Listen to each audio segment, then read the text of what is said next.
Il y a des gens qui vont envoyer du Reiki dans l'envie d'aider les autres.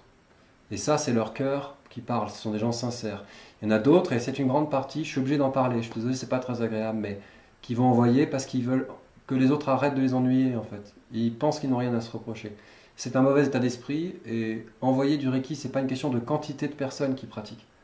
C'est une question de qualité quotidienne de chacun. C'est pour ça que j'ai pris la partie travail sur soi dans les autotraitements, parce que travailler son énergie au quotidien, c'est ça qui va, en parallèle d'envoi de Reiki évidemment, hein. C'est pas antinomique et c'est très bien de faire des envois de groupe, je suis pas en train de dire ça, mais s'il n'y a pas par ailleurs un travail d'humilité et de recherche de perfectionnement de sa propre individualité pour devenir un meilleur individu, un meilleur citoyen, une meilleure personne à offrir au monde, s'il n'y a pas ce travail-là, ça ne sert à rien d'envoyer du Reiki pour la paix, c'est inutile.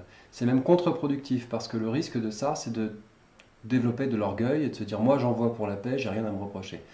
On n'a rien à se reprocher parce qu'il n'y a pas besoin de juger, mais on est tous responsables du monde. On cultive le monde. Chaque moment, chaque seconde. On le cultive quand on va au supermarché, on cultive avec nos parents, nos enfants. On crée le monde dans lequel on vit. Et si on n'en prend pas la responsabilité quotidienne et qu'on se contente d'envoyer du Reiki et sans rien changer, il n'y a rien qui changera. Après le coronavirus viendra d'autres et d'autres et d'autres choses. Donc ma partie, ça n'a pas été de travailler ça, je laisse ce soin à d'autres, mais plutôt d'inviter au travail intérieur. Quand on envoie du Reiki, quand on fait des envois de Reiki, on travaille notre état d'esprit, en fait, il y a ça aussi. Euh, Envoyer du Reiki pour la paix, c'est aussi une méthode de répéter mentalement, régulièrement, se visualiser soi dans un monde en paix.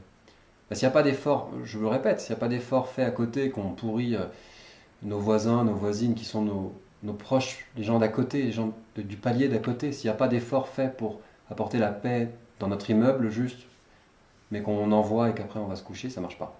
Et à l'inverse, si on envoie avec un cœur sincère, ça va décupler nos forces et ça va améliorer la qualité de l'énergie sur Terre, puisque quand un groupe de personnes, ça a été vérifié scientifiquement, quand un groupe de personnes médite en même temps pour la paix, et pour ça il faut avoir un cœur en paix bien sûr, ça va augmenter la qualité d'énergie.